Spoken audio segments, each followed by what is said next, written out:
talking about the possibility of young players perhaps being involved between now and the end of the season, but only if they're ready. What are the sort of things that you look for then that tell you, yes, this player can handle the sort of pressure that's involved in a Premier League game? Yeah, well, I think you might look at if they can handle the pressures more long term, because I think if you're drip feeding them in or you bring them in a controlled way, you're sort of managing that pressure. So you can take care of that in the first few steps. But you're certainly looking at, have they got that mentality, that resilience to deal with it further down the line, and you try and instill that at a younger age. But the football ability, handling the ball, and what is their outstanding attribute that's going to get them in the team. I believe wholeheartedly, when you're working with younger players, you're trying to develop and get the players to understand what it is that they bring to the table, what it is that can make them be picked in an 11, not only straight away, but as they go forward. What is their strength as a defender, as an attacker, as a midfielder? What is the standout quality? So it's making sure that they bring something to the party that not necessarily improves the team to start with, but that will prove the team and be the thing that gets them that career. It was interesting listening to an interview Max Lowe did recently. He talked about when he arrived at Sheffield United, he was told he wouldn't play for a few months while he adapted to life. And this is a guy who had 100 appearances as a professional before coming to Bramall Lane. So when you hear people maybe say, well, just stick a few kids in, how much do people need to understand the risks involved and what that can do to a young professional if it's not handled correctly? Yeah, there's risks involved. I mean, as you say, Max experience. He's played in the Championship, he's been out on loan in Scotland, played in the SPL, he's got a lot of experience, and he was brought straight into the first team squad.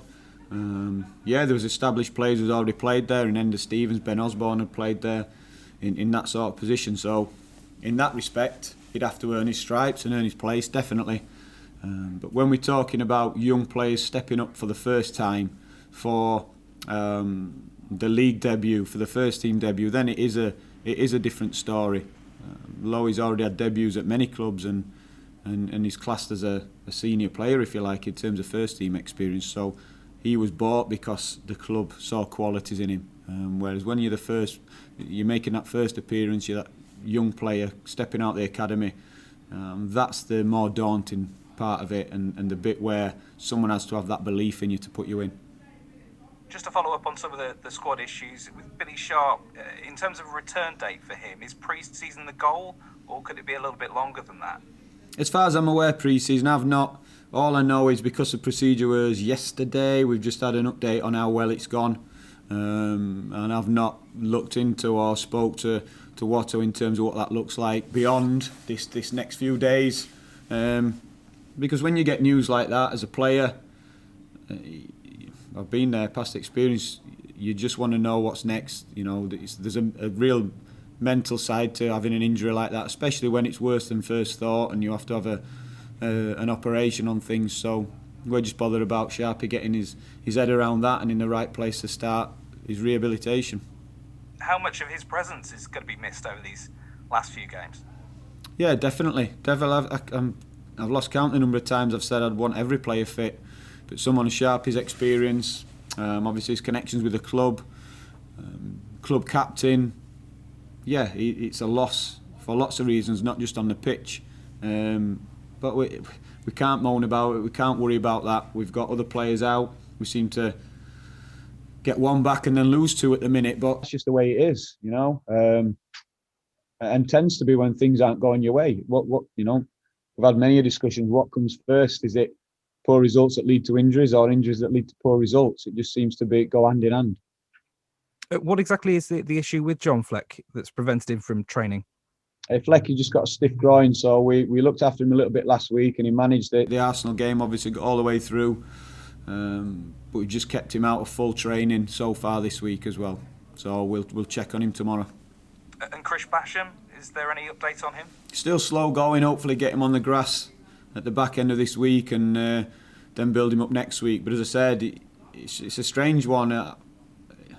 We've been at this stage before with him, and this is the sort of next step where he broke down the last time. So the medical team done a good job with him, pulled him right back, and really took all the load off his calf and gradually built it up again, starting from scratch. And in the context of the week's news, then having Sanderberger back on the pitch at the very least is something that must bring a little bit of a smile to you. Yeah, as I said, so we've had a few sessions. He's coming on. He's feeling better every day. I'm seeing improvements in him every day in terms of his confidence in his injury and how he's moving, and he sees that as well. So, yeah, he'll keep pushing, he'll keep working, and hopefully sooner rather than later we'll be able to get him back involved. In the last couple of games, you've changed the shape in the second half against Arsenal. You did it at Leeds as well. I was going to ask you how much food for thought those experiences have given you for maybe starting a different way, but given the injury news, is that limiting your options even further? Yeah, it's obviously limiting us, but we are still looking, because if you can't change the personnel, the system we can change. So, yeah, we'd be foolish not to look at it, you know.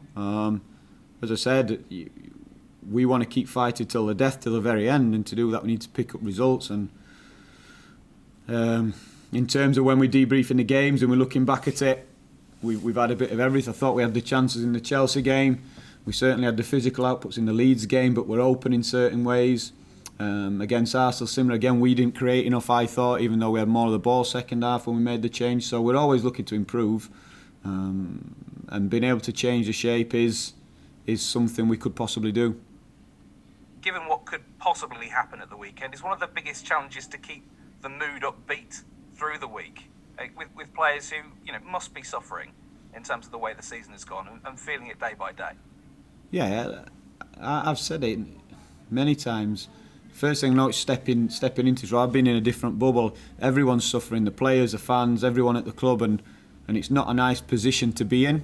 And stepping in from the outside, you probably do feel it more because you've been protected from it in a little way. And whilst you're still attending games, cheering everyone on, pushing, you're not living it day to day. You've got another role you're doing. So to step into it, I could certainly feel it. It's been a tough 14 months, if you like, for everyone. And one that, as I said, you should hopefully grow from it, because everybody suffers from these moments in their career, but we have to keep fighting and make sure we do take those positives out of it and be in a position where, as a club, we can be as strong as we can be, whatever happens, to hit the ground running next season. And I suppose one of the things you can't do, and perhaps you would if you had the opportunity, is do something with the group away from football. But of course, you guys can't meet up and do anything, to have some kind of meeting in a different context. Yeah, and that's, listen, but everybody in every walk of life's had that. Everyone's had to live with it. Everyone's had to deal with it.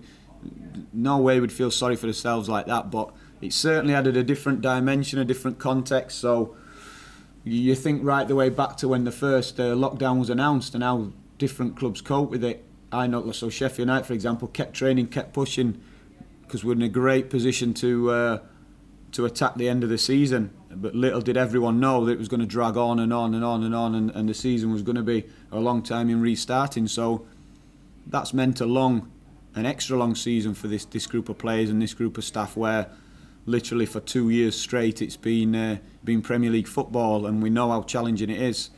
So yeah, there's been no let up, there's been no hiding place, and it has been a tough time this last season in particular. So, but everyone's had tough times of it. Everyone's had tough times of it in any walk of life. So we're certainly not going to be hiding behind that. Is it still a situation where confidence can return quickly if you can manage to force a positive result? I think so. Yeah, results are everything.